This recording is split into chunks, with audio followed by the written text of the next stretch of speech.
Thanks for tuning in to the Security Show. I'm Kizin Kwacha, and today I'm talking to Jesper Jurcenoks, and I know I've pronounced that right, so I did check. Jesper, who is the Director of Research and Chief Evangelist at a company called Critical Watch right over here in San Francisco. Jesper, it's good to have you on the show. Thank you for joining us. Thank you, Kizzy, and thank you for letting me be on your show. So I want to make a little clarification here. Even though I'm based in San Francisco, Critical Watch is actually based in Dallas, Texas. In Dallas, Texas? Yes. Earlier, before we started recording, we were talking about Jesper's image on his Skype. He's got this wonderful cowboy hat, which looks incredible. It really does. And now I understand, because his company is based in Dallas. How amazing is that? Where are you at the moment, Jesper? You're not in Dallas now, are you? No, I'm not. I usually travel to Dallas about 1 week out of the month, so I will be leaving Monday morning for Dallas. Okay, fantastic. And I do know that you're originally from Denmark, so in the interest of international relations, I want to say, hey. Thank you. Perfect. Okay, and could I just say, don't speak any more Danish to me, because that's all I know. I only know hey. That's okay? Fine. Thank you. Right. Yes, but tell me about what you guys do there at Critical Watch, because I know that this is a company that you're quite passionate about. Yes. For the layman, what is it that Critical Watch does? So Critical Watch does two things right now. Critical Watch came out of vulnerability assessment. So about 10 years ago, the company was founded to assess security on the internet of major websites, and has been an absolute leader in that, and taking on some really big customers. From there, they expanded into PCI assessments for the ASV quarterly scanning, and PCI is the payment card industry, so anybody taking a credit card or a debit card falls under PCI. What we saw in the vulnerability assessment space was that people were very happy with our reports of vulnerabilities and the vulnerabilities we found. But when it came to actually implementing the recommended fixes that we had, people were lacking. So we expanded the program to allow it to automatically reconfigure IPS systems, so that we could find a vulnerability with the scanner, and then we could reconfigure an IPS system directly to mitigate the risk that we'd found. That became such a success that we've taken that and turned it into its own product, and we call it the ACI Recommendation Engine. And ACI stands for Active Countermeasure Intelligence. So the new product that we're making, the ACI platform, is a product line where we take vulnerability inputs or risky inputs from a number of different vulnerability scanners, not just our own, but also Qualys, Nessus, Rapid7, and we use a big data approach to put it into a Mongo database.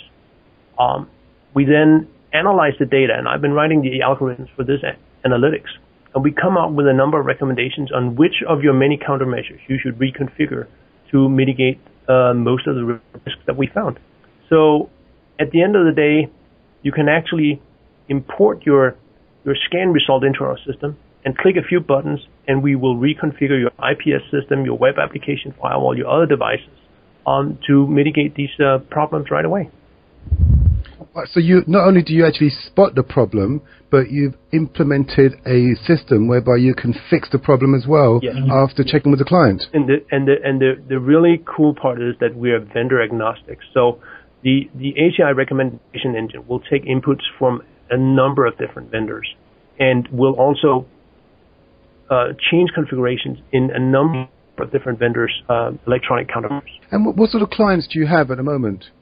So what we see is that the clients that this really triggers with are larger clients. So this is too big a thing for SMBs. Most of them don't have IPS systems. They might have a combined security gateway that combines a firewall with an IPS system. But typically, those are the people who buy it, install it, and leave it alone. The bigger companies are the ones that are tuning their IPS systems every week. And the fact that we can automate that process for them is something that really makes a difference. So enterprise is our main focus for this product. Do you find that there are common problems that these clients have that you that are reoccurring every time you visit a client? Are there issues that you think this is something that seems to be quite a common problem with a number of our clients? Yes. So what we've seen is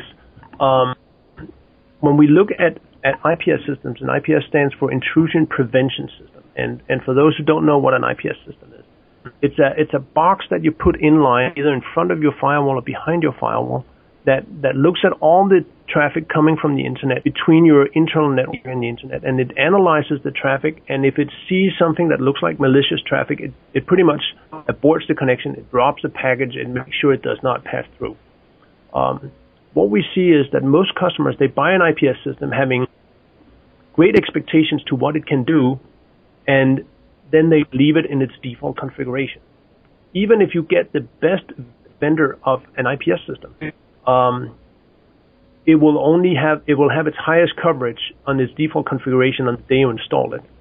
Soon after that, the world of attacks change, and your coverage will slowly fall. So most IPS vendors sends out new signatures that the IPS system will protect against. But there's a difference between an IPS system and an antivirus.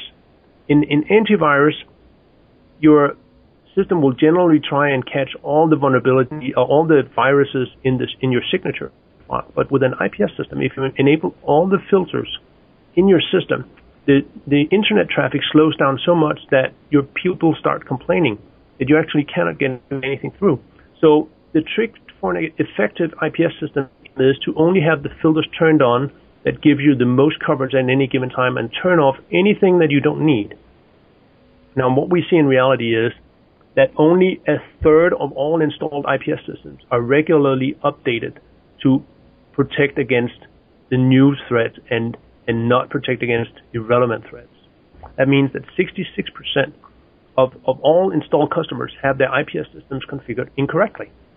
And 66%? Yes, and this is where we come in. 2/3 of these systems are still in default configuration, and therefore, by definition, incorrectly configured for a given situation. And you said earlier that the world of attack changes quite yes. quickly. Yes. So how do you keep up with the changes in the way computers and systems are constantly being attacked? Yes. So that is a two-pronged approach.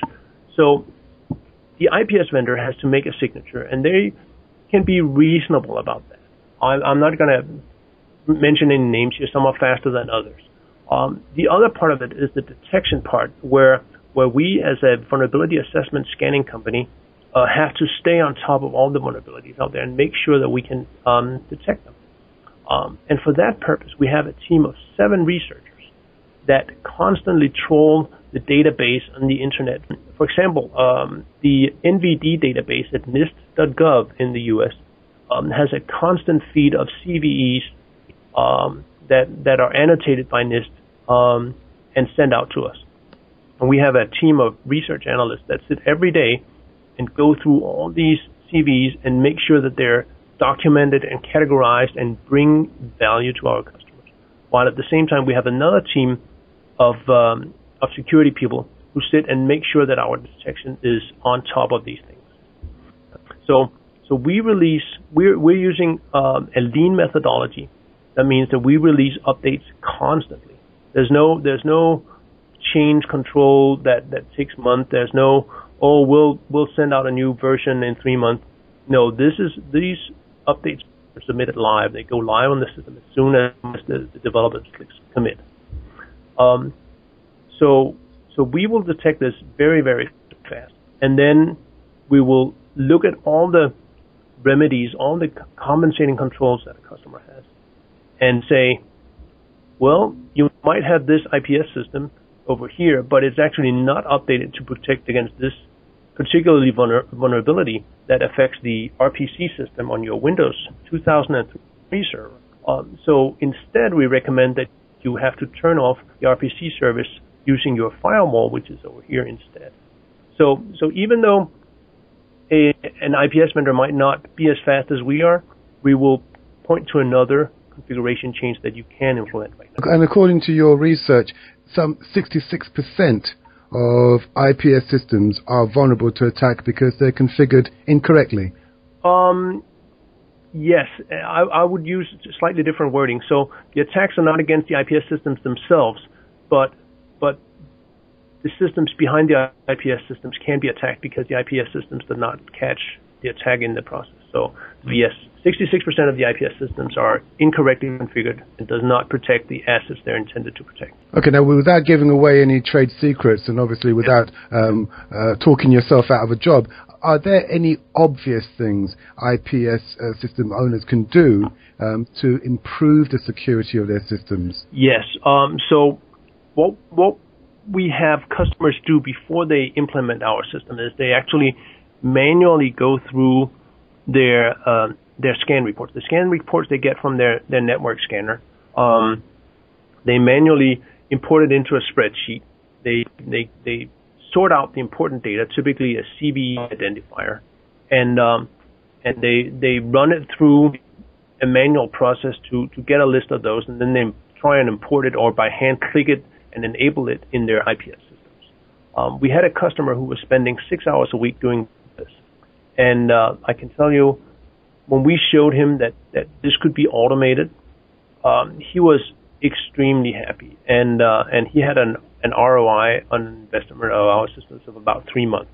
So an extremely short return of investment for something that he was doing diligently, but by hand. And that's got to be quite extraordinary, isn't it? Somebody committing that much of that amount of time to doing that, because I'd imagine that most companies wouldn't even think about committing that level of attention to their IPS systems. If you're a large bank, you don't have any options. You can't decide that you don't want to do it. Some people might not do it out of ignorance, but once they know, they have to spend the energy. Okay, well, that's a good point. Good point. Well, talk to me about the PCI standards, because I know that you've just authored a new white paper looking at the PCI standards. So tell us about that. Yes. So first, I want to say that you can download the white paper on www.criticalwatch.com in one word. And the front page, there's a link to technology, and in there's a link to white paper. And if you go in there's going to be a white paper that talks about the changes in the PCI ASV program guide that just came out. So the PCI ASV program is a mandated program under the PCI credit card standard that requires that everybody who accepts a credit card has to have their internet-facing infrastructure scanned by an external scanning provider every quarter. That means 4 times a year. And this is something that customers in the UK, in all of Europe, all of US, and big parts of Asia are doing right now.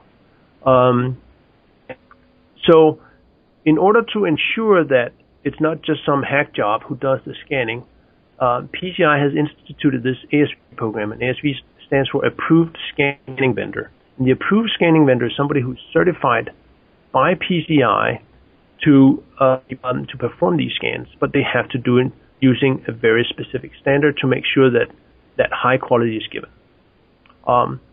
The PCI ASV program guide specifies how the ASVs have to do this, and it's not updated very often. Last time it was updated was in 2010. So it's just been updated here on May 20th, 2013, and there are a number of significant changes. And I want to talk about some background that came before these changes, and I want to tell you a little story. In the fall of 2012, I was approached by some people in the PCI community and asked to help address some problems with the no scan interference requirement of the PCI ASV scanning. It turned out that the rules were often misunderstood, and that when people tried to navigate unclear requirements, they would end up using the stated intent as a fallback. Kind of like when you have a law and you're unsure how to interpret the law, you go back to what was the original intent. Unfortunately, the original intent stated in the ASV program 1.0 was flawed. So we literally saw scan customers disable their firewall protection during an ASV scan.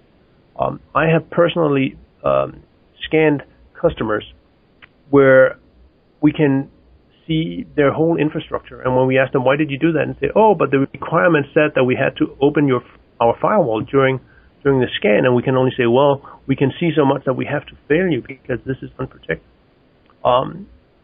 So a lot of misunderstanding came out of that. Large customers face different problems. A guy called Jody Lee, the Senior Director of Information Security from TSYS, pointed out, the constant process of whitelisting the ASV's IP addresses every quarter in hundreds or thousands of security devices introduced more security problems than the ASV scan proposed to solve. So I want to back up a little bit here and talk about the no scan interference requirement for the PCI ASV scanning. What we found back in 2009 when we were working on the first PCI program guide was that people would set up systems that would block the ASV scan thinking that it was an attack,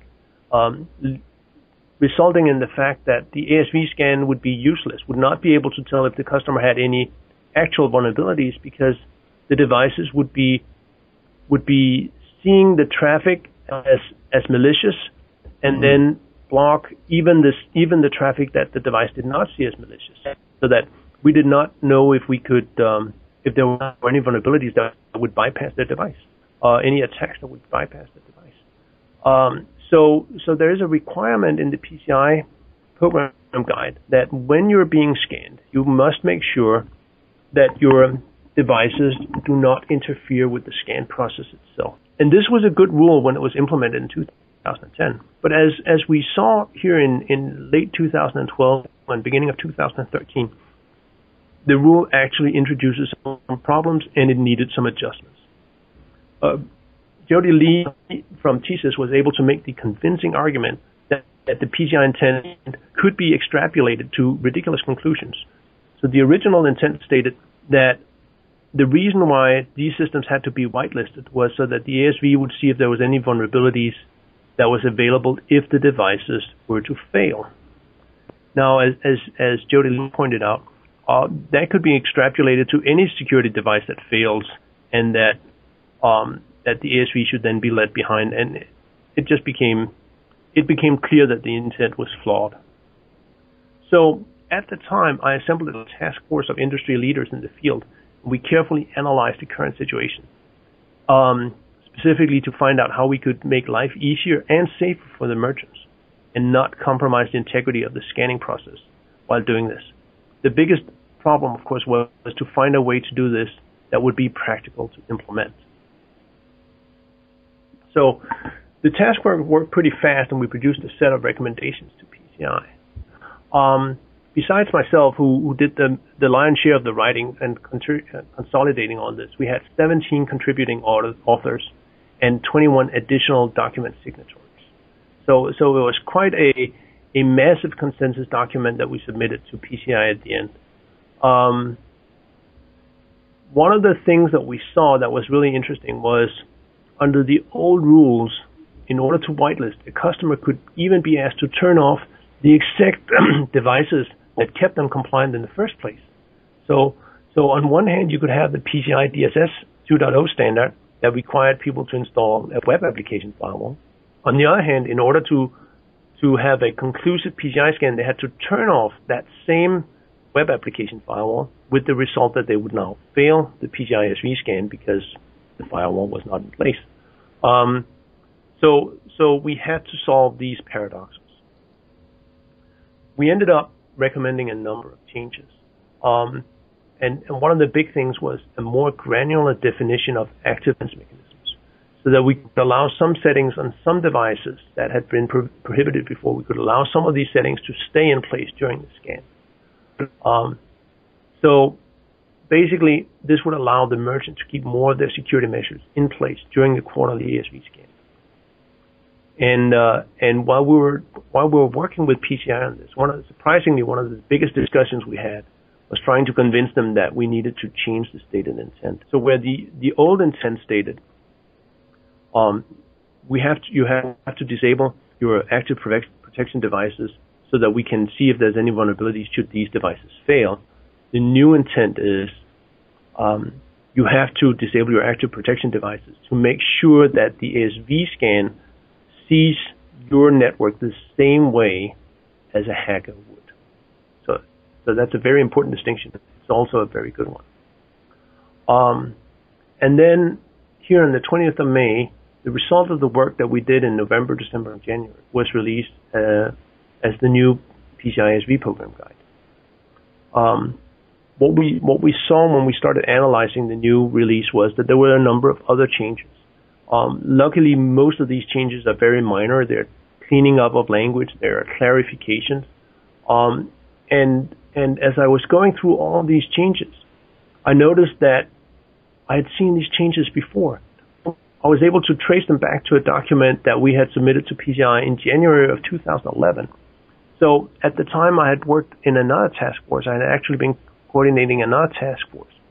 And we found that 12 of the new changes could be traced directly back to that 2011. That's amazing. So the fact that these changes were originally discussed or at least documented in 2011, does that mean that the ideas have suddenly were seized upon by the PCI, or was it just coincidence that, you know, that the circumstances were very similar, so your ideas of 2011 are now relevant?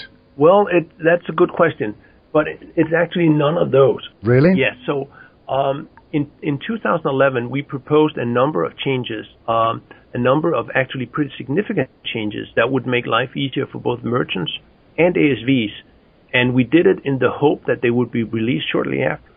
For some reason, the ball was dropped in the PCI, and there were other standards that were more critical that they were working on at the time, and they looked at all our proposals and all our important changes and go, oh my God, this is too much. We can't handle it right now. So it really got pushed to the back.